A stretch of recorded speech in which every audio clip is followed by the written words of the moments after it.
जम्मू कश्मीर चंद्राकर भारती कश्मीर के मंडलायुक्त विजय कुमार गांधी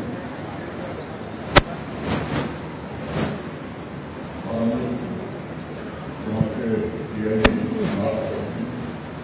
मकसूदुल जमा साहब, यहाँ के डिप्टी कमिश्नर पूजा शेरपा, यहाँ के वरिष्ठ पुलिस अधीक्षक श्री गुरिंदर पाल सिंह,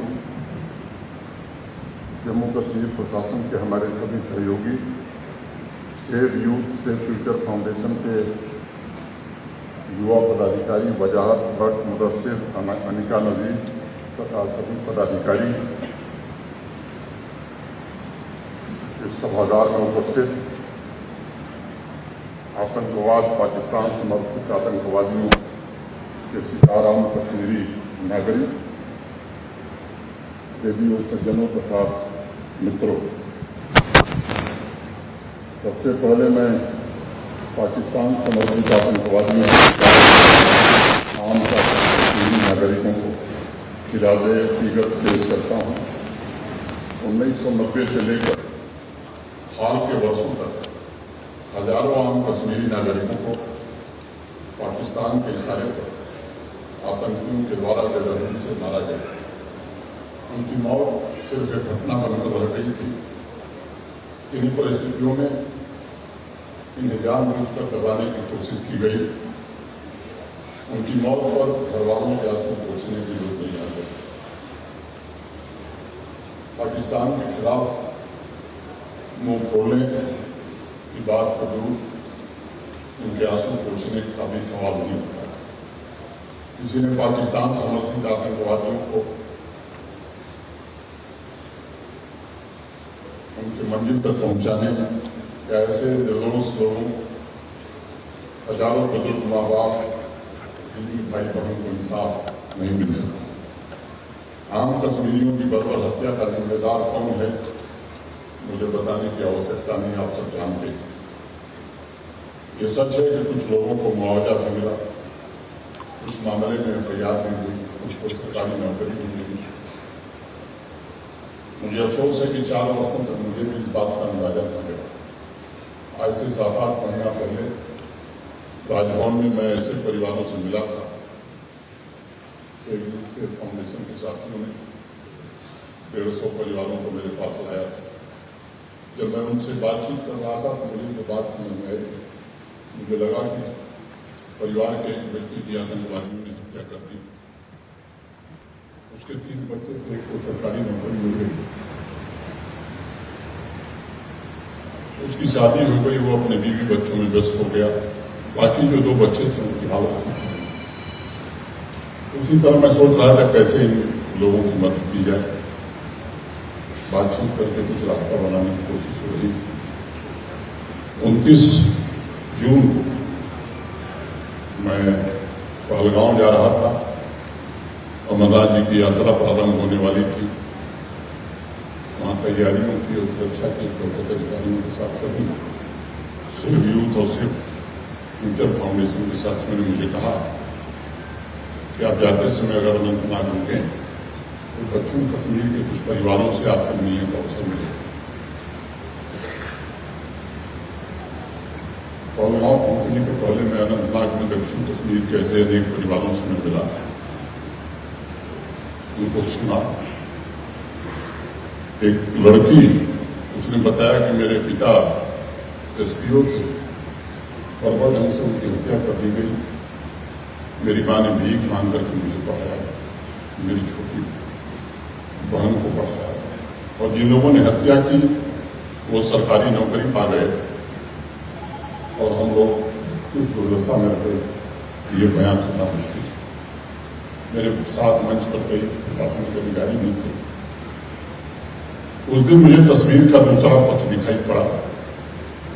फिर श्रीनगर जाने के बाद प्रशासन के अपने वरिष्ठ सहयोगियों के साथ बैठक की, जिसमें मेरे chief secretary, DGP, home secretary, division commissioner, सारे DC, SSP, अनेक वरिष्ठ अधिकारी थे।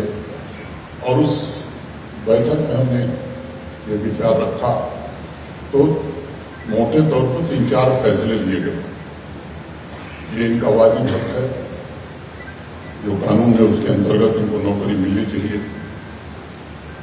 भारत का गृह मंत्रालय ऐसे लोगों को आर्थिक सहायता देता है।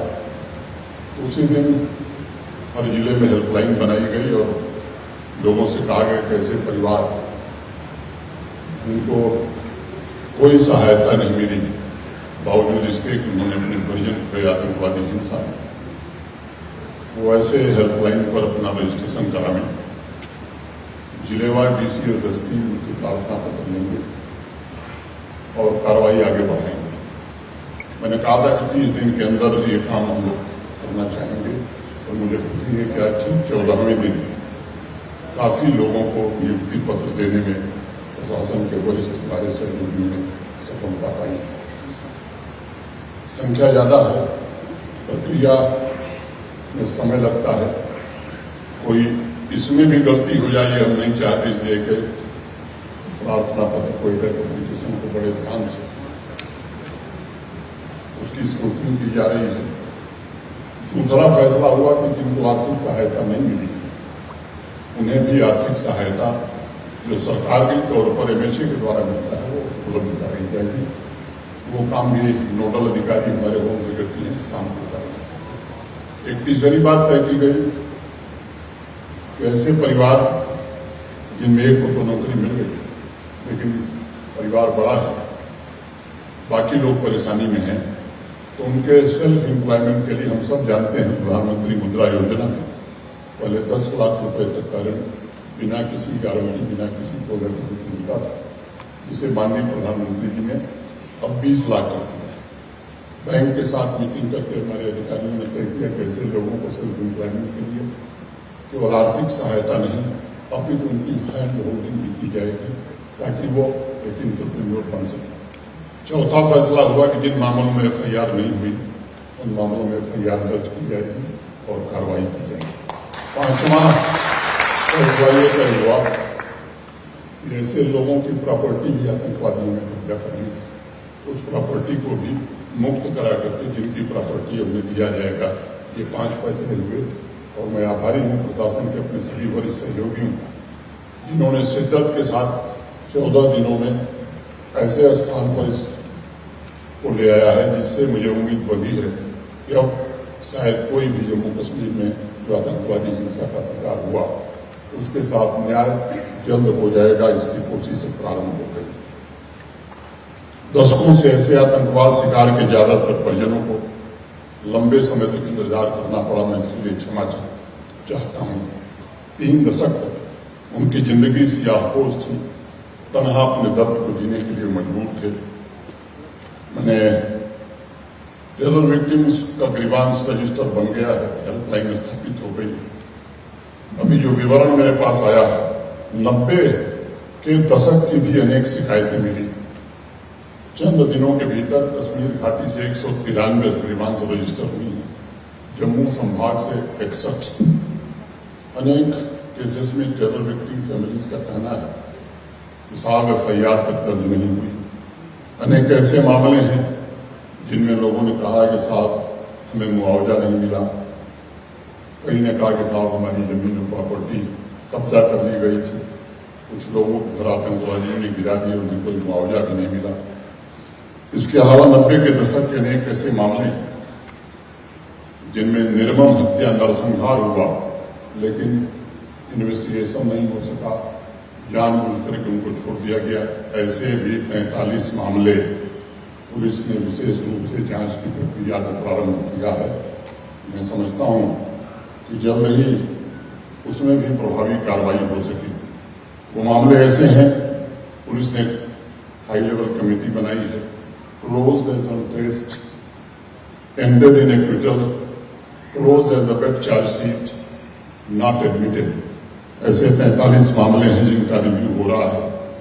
23 मामलों में जांच के आदेश भी दे दिए गए हैं और इसमें कुछ बहुत ही महत्वपूर्ण मामले हैं। 1-2 का मैं जिक्र करना चाहूंगा। मर्डर ऑफ जज Neelkanth Ganju, FIR number 237/19 1989 PS Sadiganj. Killing of 23 Kashmiri Pandits at Wadama, Ganderbal, FIR number 221998 PS Ganderbal. ऐसे अनेक मामले हैं, मैं अनावश्यक समय आपका बर्बाद नहीं करना चाहता हूं। जम्मू कश्मीर के संबंध में एक बात मैं कहना चाहूंगा कि बाहर से शायद दिखाई नहीं पड़ता कि 3 दशक तक कैसी अंधेर गति थी। एक तरफ आम कश्मीरी नागरिक पाकिस्तानी आतंकवादियों द्वारा मारा जाता था, उसका परिवार न्याय की बाट जोड़ता था। दूसरी तरफ कुछ ऐसे सौदागर थे जिनका काम था पाकिस्तान समर्थित आतंकवादियों की मौत पर आंसू बहाना। उनकी कब्रों पर रो कर ऐसे दर्जनों सौदागरों ने अपना कारोबार चलाया। एक खतरनाक साजिश के तहत पाकिस्तान समर्थित आतंकवादियों के इनकाउंटर पर भी यहां जुलूस निकाले जाते थे। आम कश्मीरी जो आतंकवादियों की गोली का शिकार होता था, उनके जनाजे में लोग जाना भी पसंद नहीं करते थे।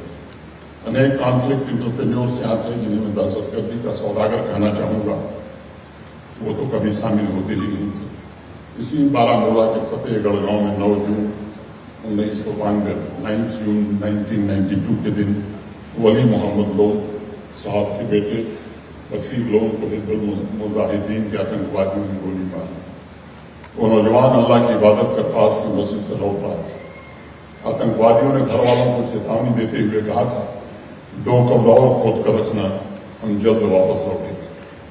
1 साल बाद हिजबुल के आतंकवादियों ने 2 अन्य बेटों गुलाम मोहिद्दीन लोन और अब्दुल रशीद लोन को अगवा करके ले गए। आज तक उनकी लाश नहीं। वली मोहम्मद साहब ने अपने तीनों बेटों को खो दिया। जम्मू कश्मीर और भारत ने 3 देश के सच्चे सपूतों को खोया। वली मोहम्मद और उनकी बेगम भी अब इस दुनिया में नहीं। वसीम लोन का बेटा तनवीर बड़ा हो गया। तो आज इस कार्यक्रम में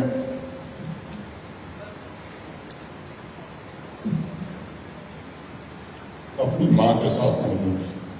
मां बेटों का इंसाफ के लिए 3 दशक का इंतजार आज खत्म हुआ। आज पहली बार वो दुनिया के सामने आए हैं, उस सच को सामने रख रहे हैं जिन्हें दहशतगर्दी के सौदागरों ने दबा कर रख दिया। इन कारोबारियों ने एक नैरेटिव चलाया था कि पाकिस्तान समर्थित आतंकवादी असली विक्टिम आम कश्मीरी जिनको इन आतंकवादियों ने मारा वो सिर्फ एक सरकारी आंकड़े बनकर रहे। एक और नैरेटिव चलाया जाता था, पुलिस और आर्मी ये अग्रेसर है और पाकिस्तान समर्थित आतंकवादी ये विक्टिम। यह नैरेटिव सिर्फ जम्मू कश्मीर में नहीं चल रहा था, बल्कि पाकिस्तान की स्टेट मशीनरी और कश्मीर में दहशतगर्दी के सौदागरों के सहयोग से झूठ का प्रचार विदेशों में भी किया जाता था। एक तरफ पाकिस्तान समर्थित आतंकवाद के शिकार वली मोहम्मद जैसे पिता लंबे समय तक मानसिक यातना झेलते हुए इंसाफ का इंतजार कर रहे थे, तो दूसरी तरफ कश्मीर में दहशतगर्द के कारोबारियों समेत पूरा टेरर इकोसिस्टम इनके दर्द, इनकी तकलीफ की लीपापोती में लगा हुआ था। इन परिवारों को सिर्फ भावनात्मक तकलीफ नहीं थी, पीड़ा इस बात की थी कि जिस व्यवस्था से मरहम की उम्मीद थी, उस व्यवस्था ने उनकी उपेक्षा की, उनके जख्मों को और गहरा किया। यहाँ पाकिस्तान समर्थित आतंकवादियों के खानदान को सरकारी नौकरियां दी गई, लेकिन तनवीर जैसे नौजवानों और वली मोहम्मद जैसे मजबूर बाप की सहायता करने वाला कोई नहीं आया। 26 साल से यही इंतजार कुपवाड़ा के लीलम गांव की राजा बेगम ने किया। 1999 में आतंकवादियों ने उनके शौहर गुलाम हसन लोन, बेटे जावेद अहमद और इरशाद अहमद, बेटी दिलसादा, इन सबकी निर्मम हत्या कर। भारत माता की इन संतानों का कसूर सिर्फ इतना था, उन्होंने आतंकवादियों को अपने घर में पनाह देने और भोजन देने से मना किया। राजा बेगम आज हमारे बीच उपस्थित, उनके दर्द को मैं शब्दों में बयान नहीं कर सकता, लेकिन मैं उनको विश्वास दिलाता हूं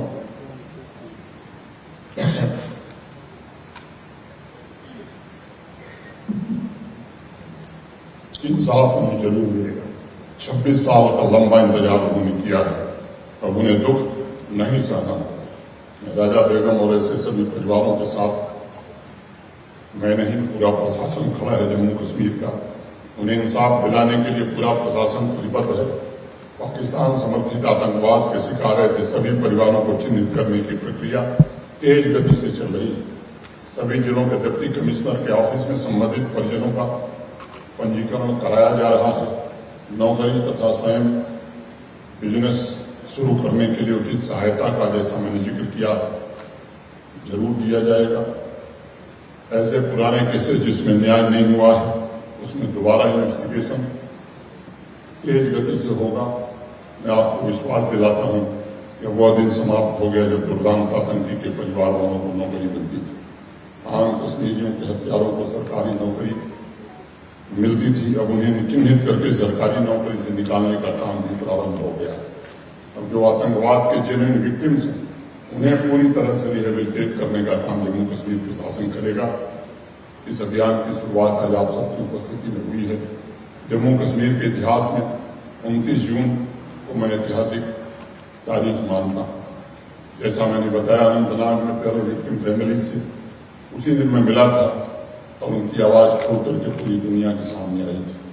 उस दिन सच्चे कश्मीरी शहीदों को श्रद्धांजलि दी गई थी और उनके परिवार ने दुनिया को आकर बताया था कि किस तरह आतंकवादियों ने उनके परिवार वालों पर लहू बहाया था। मैं मानता हूं कि देश का लोकतंत्र और भारत का संविधान हर किसी को अपनी बात कहने और रखने का हक देता है, लेकिन हमारा लोकतंत्र और संविधान इस बात की इजाजत नहीं देता कि पाकिस्तान समर्थित आतंकियों या उनके सरपरस्तों को शहीद बनाकर पेश किया जाए। हमारा संविधान देश की एकता और अखंडता से खिलवाड़ करने वाले किसी को भी इजाजत नहीं देता और मैं दहशतगर्दी के कारोबारियों से कहना चाहता हूं कि देश की अस्मिता को नुकसान पहुंचाने वाले नैरेटिव को बंद कर दें। मैं ऐसे लोगों से कहना चाहूंगा टीआरएफ और लश्कर जैसे आतंकी संगठनों की भाषा बोलना बंद कर दें। संविधान ने व्यक्ति की आजादी जरूर दी है, लेकिन इसका मतलब कदापि ये नहीं है कि आप आतंकवादियों के नैरेटिव को जम्मू कश्मीर में चलाकर यहाँ खून पसीने से स्थापित की गई शांति को आप नुकसान पहुंचाएंगे। संविधान में ऐसे व्यक्तियों की सजा का भी प्राविधान है और लोग अगर टीआरएफ की जुबान बोलेंगे तो उन पर कानून के तहत कानून सम्मत कार्रवाई भी जरूर की जाएगी। चंद ऐसे लोग हैं जो आतंकी मुल्क पाकिस्तान के इशारे पर अभी भी टेरर इकोसिस्टम को ऑक्सीजन और खाद पानी देने का काम कर रहे हैं। मैं उनसे भी कहना चाहता हूं, बहुत हो गया। मुझे लगता है कि जम्मू कश्मीर को आतंकवाद से मुक्त बनाने के लिए इस संकल्प जम्मू कश्मीर के आम नागरिकों ने 22 अप्रैल के बाद जो ताकत दी है, इससे मुझे मेरा भरोसा हो रहा है। पहली बार कश्मीर और जम्मू कश्मीर का आम नागरिक सड़क पर उतरा आतंकवादी हिंसा के खिलाफ, पाकिस्तान समर्थित आतंकवाद के खिलाफ। मैं पूरे जम्मू कश्मीर के लोगों से और विशेष रूप से मीडिया के अपने मित्रों से ये कहना चाहता हूं, देश के नागरिकों से अपील करता हूं, असली टेरर विक्टिम फैमिलीज की गरिमा लौटाने, उन्हें इंसाफ दिलाने के लिए आप भी इसमें सहयोग करिए। उनकी तकलीफों, उनके साथ हुए अन्याय को पूरी दुनिया के सामने बताने की जरूरत है। मैं आतंकवाद के शिकार इन सभी परिवारों को ये भरोसा देना चाहता हूं कि वे मेरे अपने परिवार से अलग नहीं है। पूरा जम्मू कश्मीर का प्रशासन उन्हें अपना परिवार मानता है।